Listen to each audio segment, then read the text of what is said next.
Good morning students. हमारा chapter number 1 complete हो गया था। अब हम स्टार्ट करने वाले हैं चैप्टर नंबर 2। चैप्टर नंबर 2 है हमारे पास cosets. Just wait for 1 second.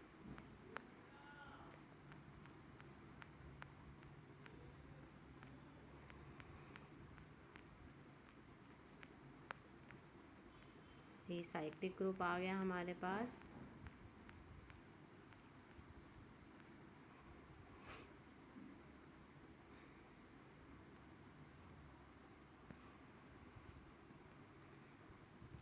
This is your chapter number 2 cosets. अब कोसेट्स क्या होता है, सबसे पहले हम डिफाइन करेंगे कोसेट्स है क्या।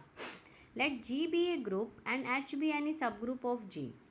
For any A belongs to G, the set HA equal to small HA, H belongs to H। देखिए अब यहाँ पे हर जगह पे दो तरह के लेटर्स यूज़ होंगे, स्मॉल और कैपिटल। जहाँ भी कैपिटल लेटर्स हैं वो सेट को डिनोट कर रहा है, और जो स्मॉल लेटर हैं वो सेट के एलिमेंट्स हैं। तो जो स्मॉल एच है वो जब भी कैपिटल एच से बिलोंग कर रहा है, small H belongs to capital H, तो H into A, capital H को जब हम एच ए से मल्टीप्लाई किया, कैपिटल एच को ए से मल्टीप्लाई करने का मीनिंग है उसके सारे एलिमेंट्स को ए से मल्टीप्लाई करना। तो H into A that is equal to small H into A, H belongs to H. H तो एच में बिलोंग कर रहा है और जो ए एलिमेंट है वो हमारा जी में बिलोंग कर रहा है। एच ए को हम कहते हैं right coset of H in G generated by A. ये हमारा राइट कोसेट होगा एच का जी में, क्योंकि ए को हमने राइट साइड से मल्टीप्लाई किया है। अगर मैं ए को लेफ़्ट साइड से मल्टीप्लाई करूँगी तो ये लेफ़्ट कोसेट बन जाएगा, यानी कि A H. Similarly the set A H, यानी कि एच के एलिमेंट्स को ए से लेफ़्ट साइड से मल्टीप्लाई करना है।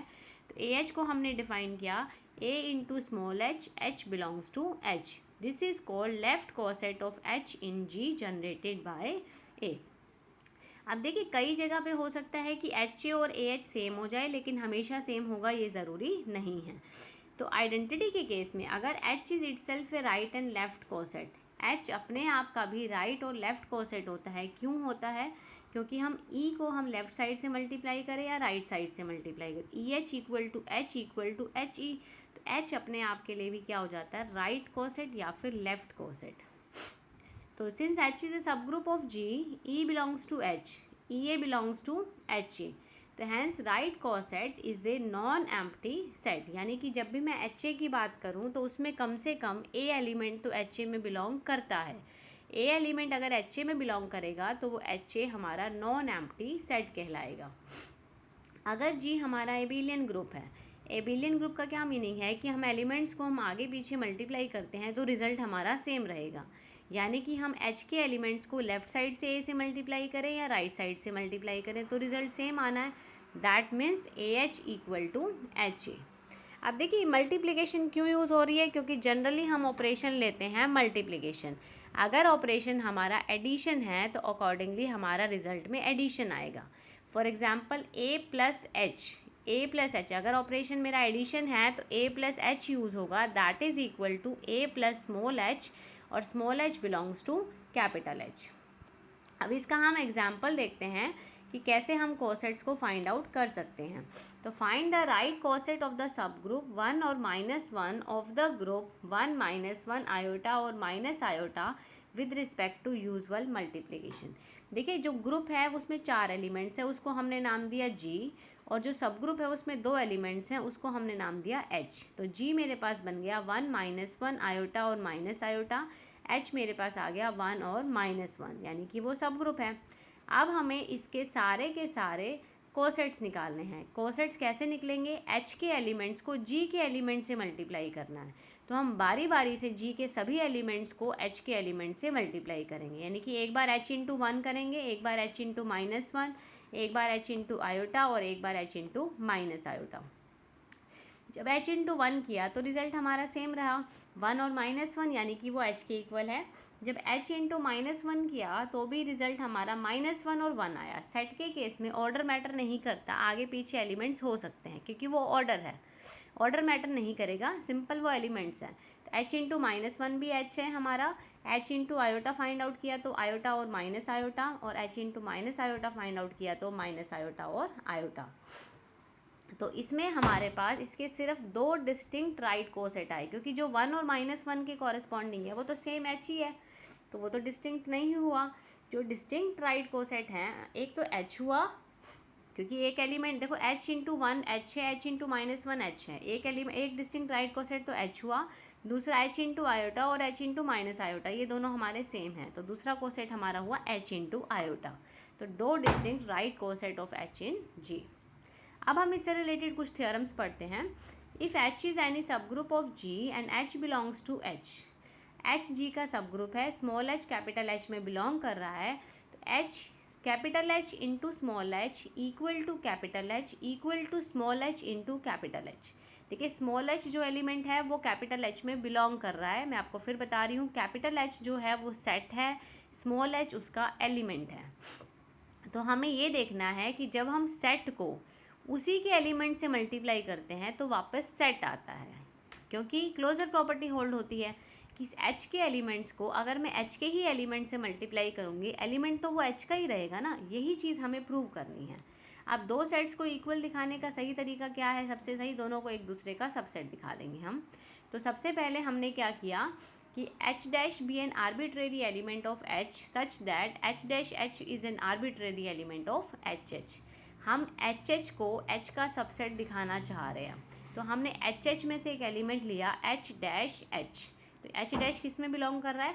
h में बिलोंग कर रहा है। h किस में बिलोंग कर रहा है? h में। क्लोजर प्रॉपर्टी कहती है कि इन दोनों की मल्टीप्लिकेशन किस में बिलोंग करेगी? h में। तो h dash h element hh का था, अब वो h में आ गया, तो hh is a subset of h। अब हमें h को hh का सबसेट दिखाना है, तो h में से एलिमेंट ले लिया h1। Let h1 be an element of h। h1 capital h में बिलोंग कर रहा है, h भी h में बिलोंग कर रहा था, तो h1 इंटू h इनवर्स किस में बिलोंग करेगा? h में, क्योंकि क्लोजर प्रॉपर्टी होल्ड होती है। दोनों तरफ हमने h से मल्टीप्लाई कर दिया, तो h1 h इनवर्स h किस में बिलोंग करेगा? h इंटू h में, यानी कि h1 बिलोंग कर रहा है capital H into small h में। तो कैपिटल h1 बिलोंग कर रहा है capital H into small h में। अब जो h1 एलिमेंट था वो h का था और अब वो आ गया hh में, तो h is a subset of hh। दोनों एक दूसरे के सबसेट हो गए, तो hh इक्वल टू h। इसी तरह से हम लेफ्ट कोसेट को भी इक्वल दिखा सकते हैं कि small h into capital H that is equal to capital H। तो ये एक सिंपल सा रिजल्ट ये हुआ प्रूव करने का। इसका मीनिंग जो है वो ये है कि कैपिटल H को अगर हम किसी उसी के एलिमेंट से मल्टीप्लाई करते हैं, H इसमें कैपिटल H का ही एलिमेंट है, जब हम H को उसी के एलिमेंट से मल्टीप्लाई करते हैं तो रिजल्ट हमारा वो सेट H ही रहेगा। नेक्स्ट थ्योरम है, एनी टू राइट या लेफ्ट कोसेट्स ऑफ ए सब ग्रुप आर आइदर डिसजॉइंट और आइडेंटिकल। आपको ये शो करना है कि 2 राइट या लेफ्ट कोसेट या तो डिसजॉइंट होते हैं या फिर आइडेंटिकल होते हैं। कैसे होंगे? तो हमें पहले 2 राइट कोसेट या लेफ्ट कोसेट लेने पड़ेंगे। हम रिजल्ट राइट के लिए प्रूव कर देते हैं।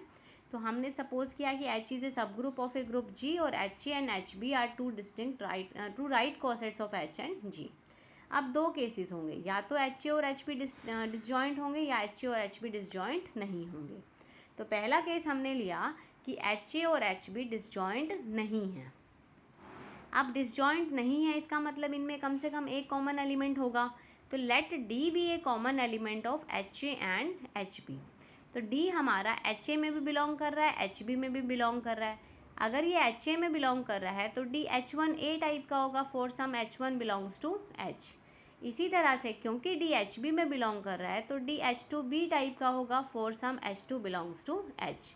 दोनों की वैल्यू D है तो H1A equal to H2B। H1 inverse से प्री मल्टीप्लाई कर दिया, H1 inverse H1A equal to H1 inverse H2B, that is A equal to H1 inverse H2B। तो अगर मैं capital H into small a की बात करूँ, that becomes capital H into H1 inverse H2 into B। अब देखिए H1 और H2 दोनों H के एलिमेंट्स थे, तो H के एलिमेंट्स को अगर मैं H के एलिमेंट से ही मल्टीप्लाई करती हूँ तो H ही आता है। तो H into H1 inverse H2 को मैं लिख सकती हूँ कैपिटल H, यानी कि HA इक्वल टू HB। तो हमने केस लिया था कि अगर HA और HB डिसजॉइंट नहीं है, अगर HA और HB डिसजॉइंट नहीं है तो हमने प्रूव कर दिया उस केस में HA इक्वल टू HB, यानी कि दोनों राइट कोसेट आइडेंटिकल होंगे। सेकंड केस, अगर ये डिसजॉइंट हो जाए, HA और HB डिसजॉइंट होती तो हमें दे ही रखा है कि या तो वो डिसजॉइंट होंगे या वो आइडेंटिकल होंगे। डिसजॉइंट है तो हमें कुछ प्रूव करना ही नहीं, और अगर डिसजॉइंट नहीं है तो हमने शो कर दिया कि वो आइडेंटिकल हैं। तो ये रिज़ल्ट आपको याद रखना है, क्योंकि हम इसको बार बार यूज़ करेंगे कि कोई भी दो कोसेट्स या तो डिसजॉइंट होते हैं या फिर आइडेंटिकल होते हैं, मतलब सेम होते हैं। नेक्स्ट थ्योरम है, if H is a subgroup of G then G is equal to the union of all right coset of H in G। अगर H G का सब ग्रुप है तो G सभी right कॉसेट्स की union के equal होगा। तो हमने उस यूनियन को S नाम दे दिया। हमें दिखाना है कि S equal to G। Let S be the union of all right cosets of H in G। S को हमने यूनियन लिया, राइट कॉसेट सारे के सारे हमने इन्वॉल्व कर दिए। एक तो H ही होता है, बाकी HA, HB, HC and so on. S equal to H union HA union HB union HC। हमें शो करना है कि S इक्वल टू G, तो दोनों को एक दूसरे का सबसेट दिखाएंगे। तो सबसे पहले हमने let X belongs to S। X अगर S में बिलोंग कर रहा है, क्योंकि S इन सब की यूनियन है, तो X किसी ना किसी कॉसेट में इक्वल बिलोंग करेगा, यानी कि X या तो HA में करेगा या HA में करेगा या HB में करेगा या HC में करेगा या किसी और में करेगा। इसके सारे एलिमेंट्स अल्टीमेटली तो वो G के ही है, तो X किस में बिलोंग कर गया, G में। S में से लिया था और G में आ गया, तो X belongs to S implies X belongs to G, यानी कि S is a subset of G। Conversely हमने लिया let A be an element of G, क्योंकि हम G को S का सबसेट दिखाना चाह रहे हैं। A हमने G में से बिलोंग कराया, और क्योंकि हमें पता है कि A हमेशा HA में तो बिलोंग करता ही है, A बिलोंग्स टू HA।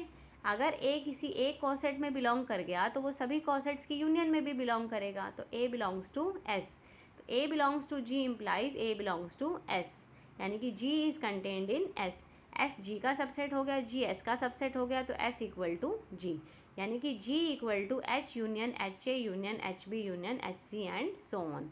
तो हमें यही शो करना था कि G is equal to union of all right cosets of H in G, और सेम रिजल्ट हमारा लेफ़्ट कोसेट्स के लिए भी होल्ड होता है। आज के लिए इतना ही, आगे की थ्योरम्स हम कल करेंगे। Thank you.